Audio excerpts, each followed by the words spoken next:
A diferencia de Cartagena y Barranquilla, Santa Marta no tiene todavía un sistema masivo de transporte.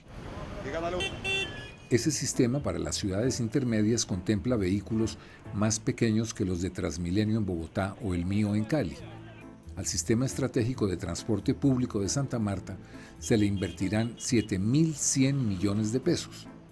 En este proyecto, cuyo diseño y financiación fueron aprobados en el 2008, el gobierno nacional pone el 70% y el 30% lo ponen el distrito de Santa Marta y los particulares que operarán el servicio. El Consejo de Santa Marta no tuvo claro las fuentes de financiación y el proyecto se estancó por un año. Al anterior alcalde, Carlos Caicedo, no le gustaron los diseños, pero no presentó sus observaciones y finalmente aprobó hace 2 años lo que no le gustaba, con algunos cambios.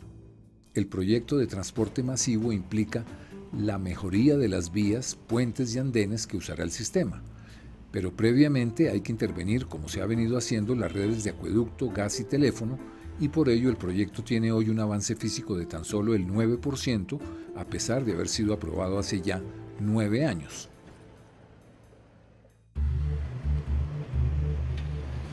Al igual que en el resto del país, las motos se siguen multiplicando. Se cree que hay unas 11.000 motos en la ciudad, la mayoría de ellas dedicada al mototaxismo, que sigue aumentando sin ningún control.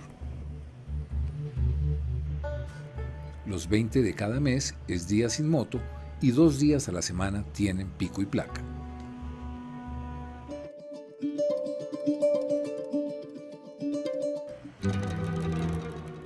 Luego del estruendoso fracaso de los últimos Juegos Nacionales de Ibagué, en donde se robaron el dinero bajo la lupa de Coldeportes y no se terminó ni un solo escenario deportivo, sorprende ver que a la costa caribe se le han otorgado de nuevo bajo la lupa de Coldeportes estos Juegos Deportivos.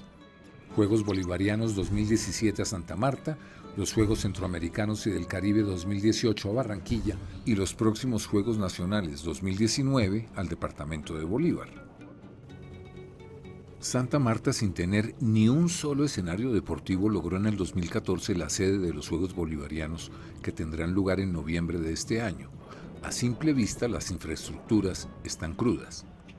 Bueno, aparentemente, pero también hay que decir, son 2 escenarios que se están levantando en un sistema constructivo modular, es mientras se está trabajando en terreno, en las canchas, en las cubiertas, en el hierro, se trabaja en plantas, al mismo tiempo en 3 plantas donde se está trabajando en todos los escenarios. El diseño precisamente facilita ese modo de construcción. Nosotros dentro de los cronogramas estamos dentro del tiempo y garantizo a Colombia, a Santa Marta obviamente y a todos los países que hacen parte de la ODEVO que el 17 de noviembre vamos a tener todos los escenarios listos para los Juegos Bolivarianos. La piscina pública de Santa Marta tenía más de 60 años y fue construida para los Juegos Nacionales de 1950. Se trató de renovar hace 8 años, pero los trabajos se suspendieron pues se robaron el dinero. Hoy esa vieja estructura ha sido demolida y se estima que de estas excavaciones saldrán a mediados de septiembre las nuevas piscinas de nado y clavados. Al tradicional estadio de fútbol Eduardo Santos no se le invirtió ni un peso desde su inauguración en 1951. Cuando fue construido no existía la sismorresistencia y hoy el estado general de los techos, muros y tribunas es deplorable. Su demolición ha enfrentado a la gobernación partidaria de mantenerlo y a la alcaldía partidaria de demolerlo. Será finalmente demolido pues la ley del deporte le da libre disposición a los municipios sobre los escenarios deportivos. Un nuevo estadio de fútbol se está construyendo para los Juegos Bolivarianos. Tendrá un costo de 40.000 millones de pesos y una capacidad que fue reducida de 40 a 15.000 personas. Será construido de manera similar a los estadios de softball y béisbol, ensamblando materiales prefabricados. También se harán el primer estadio de deportes de raqueta en el país y 13 escenarios deportivos nuevos. No todas las competencias serán en Santa Marta. Las de ciclismo serán en Cali, los ecuestres en Bogotá y el golf en Barranquilla. El éxito de los Juegos depende de la terminación de todas las obras para su inauguración el 11 de noviembre.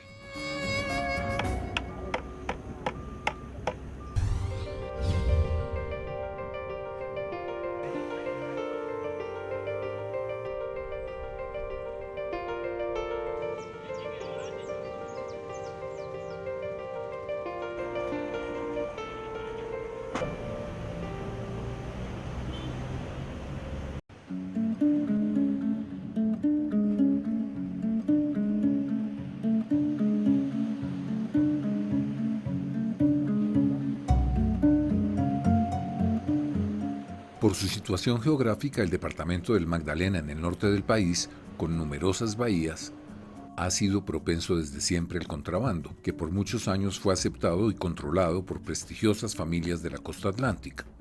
Hoy el contrabando más jugoso es el de la gasolina, seguido por el de licores. También hay un contrabando creciente de carne. Solo en los primeros 2 meses de este año, la policía de carreteras decomisó 17 toneladas de carne de contrabando provenientes de Venezuela. También en esta región del país se inició el narcotráfico en los años 70 del siglo pasado, con el cultivo de marihuana en la Sierra Nevada que produjo la famosa Santa Marta Golden.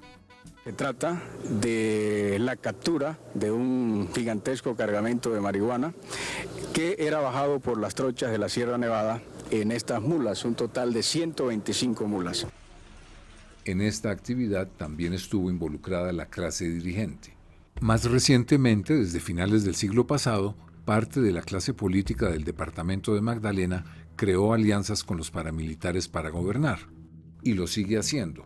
La actual gobernadora del departamento de Magdalena es Rosa Cotes, quien sucedió en el cargo a su sobrino Luis Miguel Cotes y es además esposa de José Francisco Zúñiga, quien fuera alcalde de Santa Marta del 2004 al 2007 y luego condenado en el 2009 a 7 años de prisión por celebración indebida de contratos y vínculos con los paramilitares. Zúñiga confesó el apoyo que recibió su campaña del jefe paramilitar Hernán Giraldo. Sin embargo, pagó poco tiempo de la condena en la cárcel, pues tras fingir problemas del corazón, se le otorgó la casa por cárcel. La actual gobernadora, que ha dado millonarios contratos a decenas de familiares y amigos políticos, representa la continuidad paramilitar en la gobernación del Magdalena. El anterior gobernador, su sobrino Luis Miguel Cotes, fue sancionado con 10 meses de suspensión por haber adjudicado la vía de la prosperidad a pesar de no contar con los recursos. Su padre Álvaro Cotes y su tío Luis Miguel Cotes son conocidos en Santa Marta como los Conejos y siguen mangoneando con el aval de Cambio Radical a pesar de tener un pasado que incluye haber hecho fortuna con el narcotráfico y ser elegidos con el apoyo de los paramilitares. La gobernación, que ha estado en manos de la familia Cotes, es la responsable del desastre de la Vía de la Prosperidad, que tendría 52 kilómetros de doble calzada entre Palermo y Salamina en el departamento de Magdalena. En un principio se estimó que costaría 430.000 millones de pesos.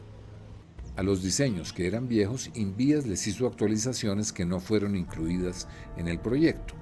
Planeación Nacional advirtió el año pasado que el dinero se lo robaron y que había que hacer rediseños por valor de 230.000 millones más.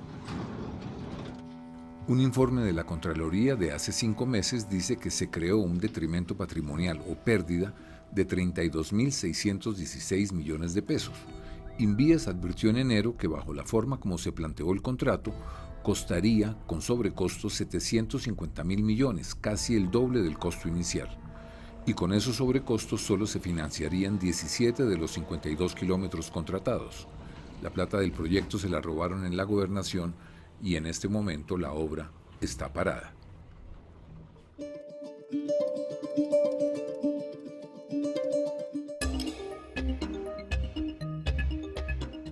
El distrito de Santa Marta tiene 2.400.000 kilómetros cuadrados. El 23% es zona urbana y el 77% rural. La mitad de la zona rural corresponde a los parques Tayrona y de la Sierra Nevada. El Parque Tayrona es considerado la joya de la corona de nuestros parques nacionales por estar cerca de Santa Marta y porque, a pesar de diversas embestidas para hacerle hoteles, la última en el primer gobierno Santos, en ninguna de las bahías han surgido moles de cemento, lo cual es un verdadero milagro.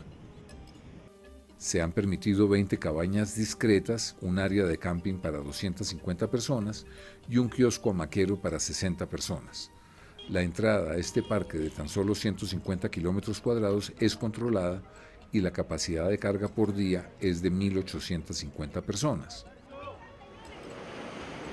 Hoy hay preocupación por un proyecto de decreto del Ministerio de Comercio que quiere coadministrar los parques y crear en ellos nuevas estructuras incluyendo hoteles. Con el posible decreto se tumbarían las políticas sobre el ecoturismo aprobadas por los últimos 4 ministros del Medio Ambiente que prohíben la edificación de nuevas estructuras dentro de los parques.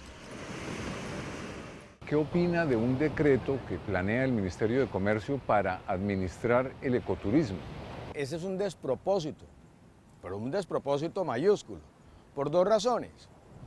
Como abogado de la Confederación Indígena Tairona y que además representó a los indígenas en las demandas para que se reconocieran los derechos en parque, le puedo decir que es un retroceso total. Se logró en esta administración de parques que se reconocieran los derechos de los indígenas y su participación. Y Parques Nacionales ha permitido que los indígenas formen parte además de la construcción de los planes de manejo ambiental del mismo. Todo eso se vería amenazado por ese decreto, pero además lo que conocemos como legislar en beneficio propio. A la ministra hay que recordarle que a su familia se le demolió una cabaña en el 2010 en el Parque Tayrona, que tenía inodoros y que tenía grifos y que tenía surtimientos de agua además ilegales, y de que al papá se le denuncia por haber dinamitado unos corales para facilitar la entrada de su yate. ¿Por qué hay la idea que detrás del proyecto de decreto está la construcción de hoteles en los parques? Es que nadie ha dicho, y en eso tengo que ser totalmente contundente y reforzar el mensaje del Ministerio, de que nosotros estamos determinando y queremos ser los gestores de manejar parques naturales. Soy partidaria de entablar el diálogo, de quitar ese mito de que los hoteles son los que están dañando, porque ya hay casos, ejemplos, que nos muestran que la hotelería sostenible, liviana, manejada acorde con las necesidades y las posibilidades de un parque se puedan establecer. ¿Y por qué si no no se hacen, puede, ¿por qué no los hacen por fuera del parque? También, es que esa es una opción. Sin embargo, la opción de hacer hoteles por fuera de los parques no ha sido contemplada por el Ministerio de Comercio. Conocimos el proyecto de decreto y no estamos de acuerdo con él, comenzando porque el decreto plantea ser un decreto reglamentario de unas normas que hoy día están derogadas. Hoy no existe esa administración conjunta que pretende reglamentar el proyecto de decreto. Los parques nacionales no deben utilizarse para montar negocios pasajeros como hoteles que atentan contra su integridad. Los parques deben ser una herencia que le dejemos a los nietos de los nietos y a los colombianos que vengan después de ellos.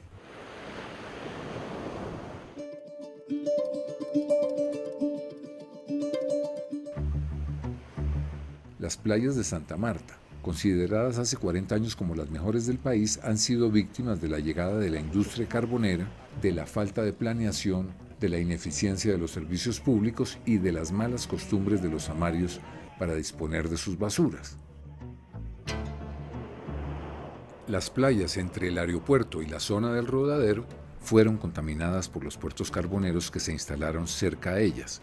Entre 1996 y el 2013, las compañías Drummond y Prodeco incumplieron varias veces su promesa de construir un puerto de embarque directo.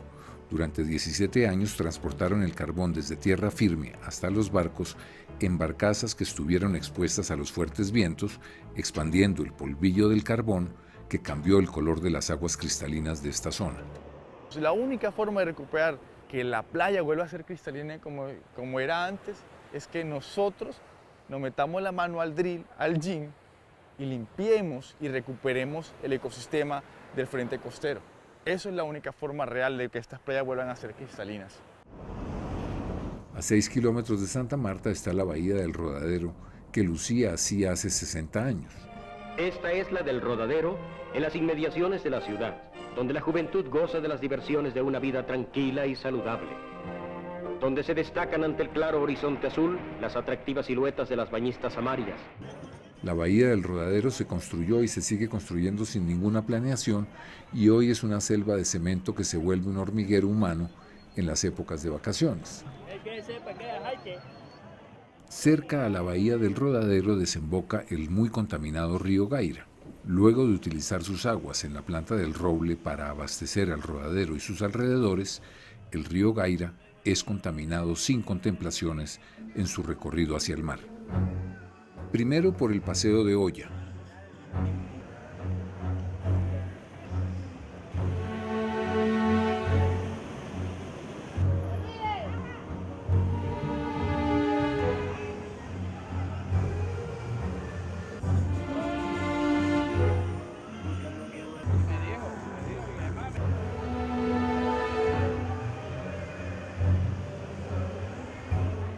Más adelante la situación se empeora y el río Gaira se transforma en un verdadero basurero a cielo abierto, al que le llegan incluso las aguas hervidas de las casas que están en las riberas.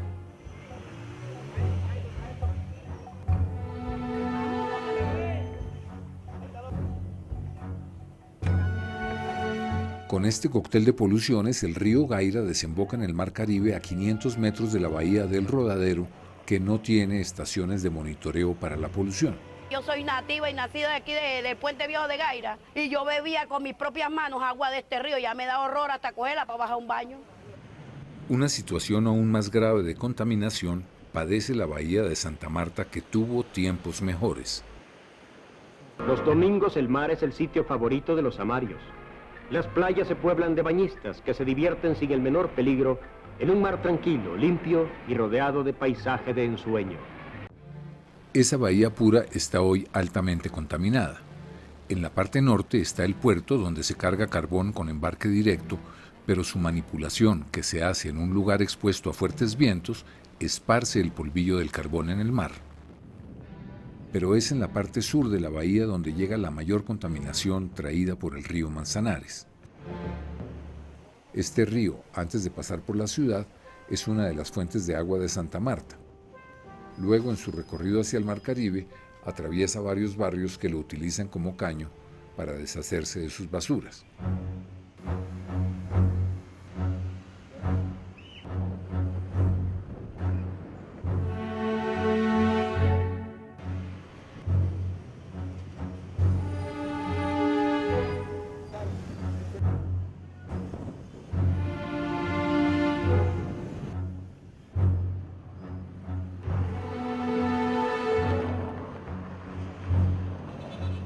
Aquí venían a lavar y a llevar agua para la casa de ellos.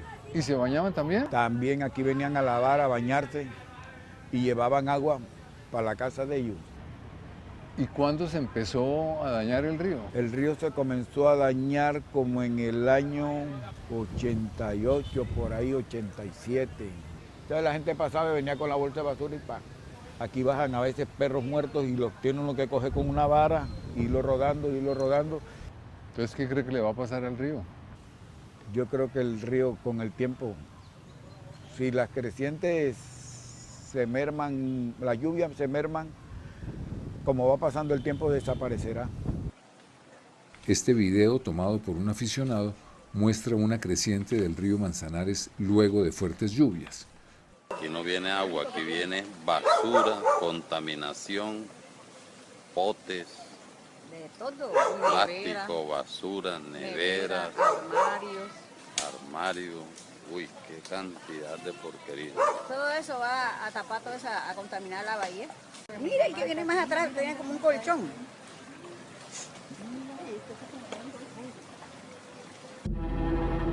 Y así queda la playa de la ciudad luego de una de esas crecidas. Y desde hace 21 años, en una acción de tutela que se presentó, la Corte Constitucional, en sentencia 442 de 1997, tuteló el derecho a la vida, a la salud y al medio ambiente sano en razón de todos los problemas que esta ciudad tenía desde el punto de vista ambiental. De tal manera que el río Manzanares es casi que el testimonio del caos y el comportamiento, de la desidia, ineficiencia e insuficiencia de los administradores públicos que no han cumplido lo que la sentencia de la Corte Constitucional planteó. ¿Que era que una coordinación? ¿O? No solamente una coordinación, ejecutar las cosas de acuerdo a un plan de ordenamiento territorial, hacer planes de acciones, planes de cumplimiento con la vigilancia del tribunal, con Corpamac, Metroagua inclusive, haciendo las cosas que tenían que hacer en procura de darle solución a las necesidades que la gente tiene hoy día. Si hace 21 años lo dijimos, hoy día los problemas se han triplicado. La población aquí fácilmente se triplicó en comparación con 1996, 1997, cuando la sentencia se dio por parte de la Corte Constitucional. Mira eso, ¿tú ves que eso? Mira, uy. Para las playas recreativas, la Organización Mundial de la Salud precisa que en materia de contaminación de excrementos humanos o coliformes termotolerantes son aceptables hasta 200 NMP por 100 mililitros de agua. En la bahía de Santa Marta los coliformes llegaron a 11 millones en el último estudio hecho en el 2012. Sin embargo, los turistas que no están conscientes de esta situación siguen bañándose en la bahía de Santa Marta.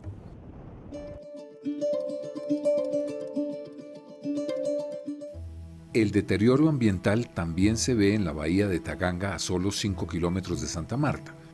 Desde hace unos 10 años ha tenido un flujo de extranjeros, especialmente israelitas, que compraron terrenos y los edificaron ilegalmente sin los permisos de Corpamag, que se hizo el de las gafas negras. La inmensa mayoría de las edificaciones viola la prohibición de construir por encima de 20 metros sobre el nivel del mar que estipula el Plan de Ordenamiento Territorial vigente. El resultado es una urbanización caótica a la que le llega agua de vez en cuando, pero solo a los hoteles vecinos al mar. Los demás residentes deben obtener el agua comprando viajes de carrotanques que la llevarán a las casas que tienen alberca para almacenarla. No solo hay el problema del agua, turistas y residentes han convertido las calles y los lotes en un muladar. Por los fuertes vientos que enredan la basura en los árboles, un residente nos dijo que se pueden presentar unas 3 o 4 buenas cosechas de plástico al año.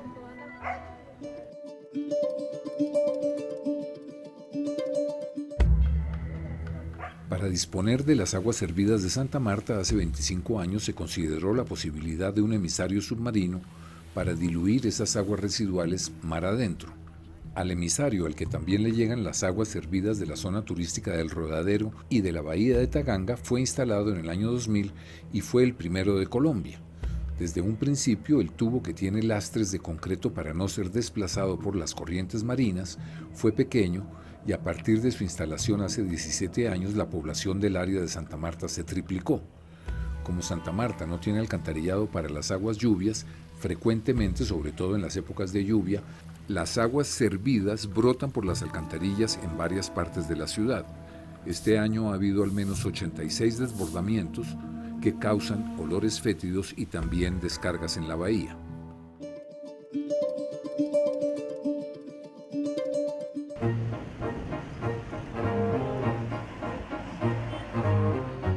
Santa Marta fue una ciudad que estuvo paralizada durante décadas y por ello sorprende ver la ejecución de varias obras públicas, entre ellas las infraestructuras para los Juegos Bolivarianos, la creación de numerosos parques y una gran biblioteca, y la mejora de puentes, vías y andenes. Para una ciudad que no tenía hasta hace poco ni un solo parque, desde la pasada alcaldía se están haciendo 50 parques, de los cuales ya se han entregado 38. La realización de estas obras se debe al crecimiento del recaudo de impuestos, que ha crecido vertiginosamente en los últimos 12 años. Mucho tiempo pasó sin que se actualizaran los impuestos prediales, los de la zona urbana no se actualizaban desde hace 6 años y los de la zona rural no se actualizaban desde hace 11 años. Por ello se han incorporado 24.890 nuevos predios al impuesto predial, con lo que se aumentó el recaudo promedio en un 70%. No solo hemos recuperado la institucionalidad, estamos fortaleciendo lo público. 12 concesiones habían, se ha dado una batalla, se ha recuperado la soberanía de los impuestos, que se llevaba 13.000 millones de pesos por hacer algo que ahora lo hacemos nosotros y lo hacemos mucho mejor. Tenemos un incremento en el recaudo de 18%. Hoy se están viendo los impuestos de los amarios. 2, ha mejorado el recaudo, los amarios tienen más confianza, confían en que realmente los recursos se están invirtiendo de manera transparente y hoy se ven en obras por toda la ciudad.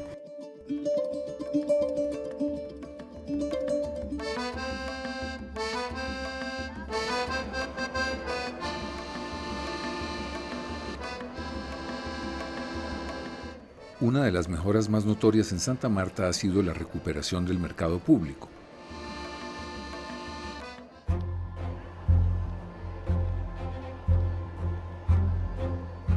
El antiguo mercado funcionaba en condiciones lamentables de salubridad y además se convirtió en el corazón del AMPA de Santa Marta, controlada por los paramilitares y las BACRIM.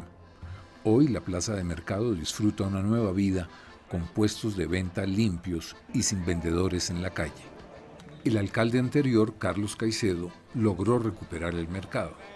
La administración está en manos del distrito, la policía tiene un punto ahí muy importante de presencia, se organizó el proceso de carga y descarga, que también estaba controlada por las BACRIM, que eran las que autorizaban el ingreso no de vehículos que traían, digámosle, abastos desde el centro del país. Realmente Esto también incidió, junto con la medida que tomamos de prohibir el parrillero hombre, en los índices, en disminuir los índices de homicidio, que estaban en un 49 homicidios, 48 homicidios por cada 100.000, cuando yo estuve en la alcaldía, en el 2012, y lo dejamos en 17 homicidios y ahí se está manteniendo por cada 100.000, que realmente es una tasa muy baja en comparación con la media nacional.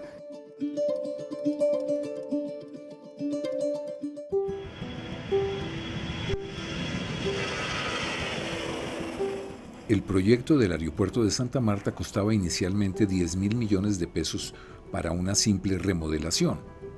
Va a costar ahora 130.000 millones de pesos, que incluyen una nueva terminal con aire acondicionado y la ampliación de 2 a 5 puentes de abordaje. La ampliación de 700 metros más a la pista para aviones transatlánticos de cabina ancha costaría 300.000 millones de pesos y por ahora está en veremos, pues no hay dinero para ello.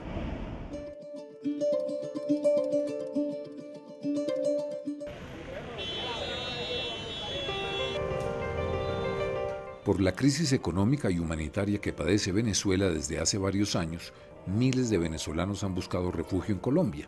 Sin embargo, no hay cifras confiables y se estima que de cada 1.000 venezolanos que llegan a Colombia, solo unos 200 se devuelven a su patria. En el departamento de Atlántico podrían haber llegado entre 20 y 25.000 venezolanos, y a Santa Marta se cree que han llegado ya unos 4.000. Está muy difícil para todos los venezolanos ahora. Poca escasez, la inflación, la inseguridad. En Venezuela lo que hay es hambre y necesidades. El cual tengo 6 niños, el cual se me estaban muriendo de hambre allá y acudí a venir aquí para que mis hijos coman. Los venezolanos sin mayores recursos buscan su sustento en los semáforos de Santa Marta. Yo he vendido panes, agua, limpio vidrio en las calles de Santa Marta. Tengo ya 3 meses limpiando vidrio. Por favor, nos den la cédula a nosotros aquí para que podamos trabajar bien. No nos saquen migración. Nos ayuden un poco más. Nos aceiten en las escuelas, en las clínicas. La llegada de los venezolanos ha creado una presión sobre el sistema de salud. Durante el año pasado atendimos alrededor de 400 venezolanos en el sistema de salud. Es obligante atenderlo en condición de la dignidad humana y de los derechos que se les deben reconocer, aún en su condición de inmigrantes en estado de ilegalidad. Es un deber nuestro hacer esa atención. Carecemos de una directriz tanto de la Cancillería o de la Presidencia de la República para saber a ciencia cierta la responsabilidad sobre este tipo de atención, pero por el momento los estamos atendiendo con los dineros del ente territorial. También hay presión sobre los colegios públicos. A pesar de haber 4.000 cupos disponibles, los 3 rectores que admitieron niños extranjeros fueron procesados por Migración Colombia y a uno se les sancionó con una multa. Para todos los niños, independientemente de la condición migratoria en que se encuentre, tienen derecho a la atención básica, que incluye atención en salud y atención en educación. Y recordemos que convencionalmente niño es todo aquel que es menor de 18 años. ¿Y el Ministerio de Relaciones Exteriores no se ha manifestado sobre esto? No, Mauricio, no se ha manifestado a la fecha. El señor alcalde distrital, Rafael Alejandro Martínez, elevó una comunicación a la Cancillería en el mes de enero del presente año. Estamos esperando la respuesta, aún no ha llegado. ¿Sus hijos están estudiando? Me estuve movilizando y me dicen que no porque no tienen papeles de aquí, que no son colombianos. Incluso llevé a uno al médico y no me lo quisieron ni atender porque supuestamente es venezolano. Y no me lo atendieron con una fiebre fuerte, diarrea y vómito. No me lo atendieron, me tuve que devolver con él y automedicarme yo misma con el hijo mío, porque no me lo atendieron. El gobierno colombiano sigue indiferente frente a las violaciones de los derechos universales en salud y educación de los venezolanos más vulnerables que han huido de la hambruna en su país. En Santa Marta se están haciendo varias obras públicas y la prioridad la tienen las obras para los Juegos Bolivarianos y las de los nuevos parques. Sin embargo, si Santa Marta quiere seguir siendo un destino turístico, deberá darle prioridad a la descontaminación de sus ríos y playas. La obra prioritaria, la solución al viejo problema del suministro de agua potable, por ahora sigue aplazada.